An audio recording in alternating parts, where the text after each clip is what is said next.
Hi friends, welcome to our channel. నేను మీ MPR.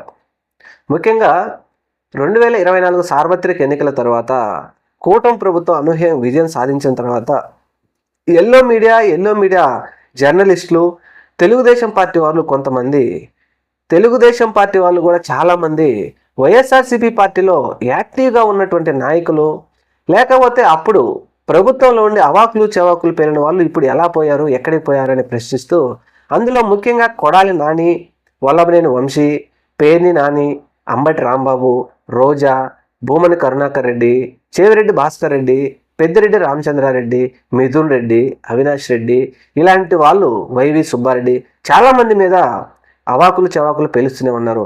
ముఖ్యంగా గుడివాడ కొడాలి నాని ఎక్కడ దాక్కున్నాడు అంటూ ఎల్లో మీడియా ప్రశ్నిస్తూ ఉన్న సందర్భంగా ఈరోజు చాలామంది కూడా వైఎస్ఆర్సీపీ పార్టీ కార్యకర్తలు కానీ, నాయకులు కానీ, ఏంటి అప్పుడు అనేక విధాలుగా మాట్లాడిన కొడాలి నాని ఈరోజు ఎటుపోయాడని ఒక విధంగా వాళ్ళు ఆత్మ పరిశీలన చేసుకునే స్థాయికి వెళ్ళారు వారి కార్యకర్తలు.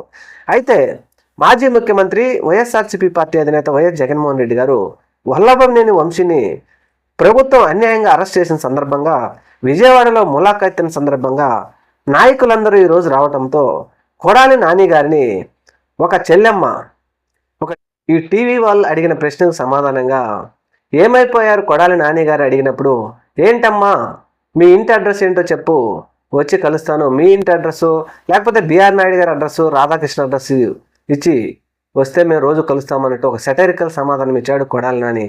అలాగే మీరు యాక్టివ్గా ఎందుకు లేరు అడిగిన దానికి ప్రశ్నకు ఆయన సమాధానం ఇస్తూ, నీ ఉద్యోగం పీకేస్తే నువ్వు మైక్ పెట్టుకొని యాక్టివ్గా తిరిగేస్తావా, ప్రజలు మమ్మల్ని ఎన్నుకోలేదు కాబట్టి మేము యాక్టివ్గా ఉండి ఏం చేయాలి అనే విధంగా ఆయన పంచి డైలాగులు మాత్రం చెల్లెక్తులు చాలా సీరియస్గానే కొడాలి నాని గారు ఆయన భయపడినట్టుగా అయితే లేదు. ముఖ్యంగా మీ మీద నెక్స్ట్ మీరేనంట కదా రెడ్ బుక్ రాజ్యాంగంలో అన్నాడు. అడిగిన ప్రశ్నకు సమాధానం ఇస్తూ, రెడ్ బుక్ అంటే ఏంటో తెలియదు, మేమైతే రెడ్ బుక్ చదవలేదు, నువ్వేమైనా చదివామా అని తిరిగి ఆ యాంకర్ని ప్రశ్నించడము.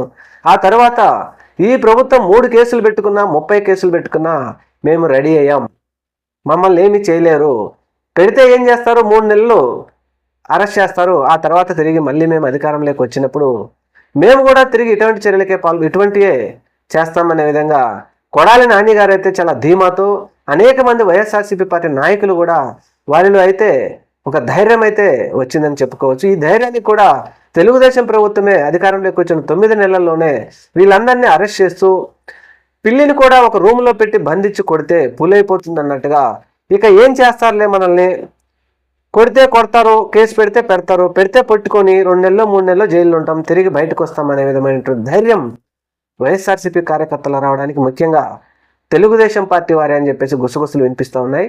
Thank you. మన ఛానల్ని తప్పకుండా సబ్స్క్రైబ్ చేయండి. నమస్తే.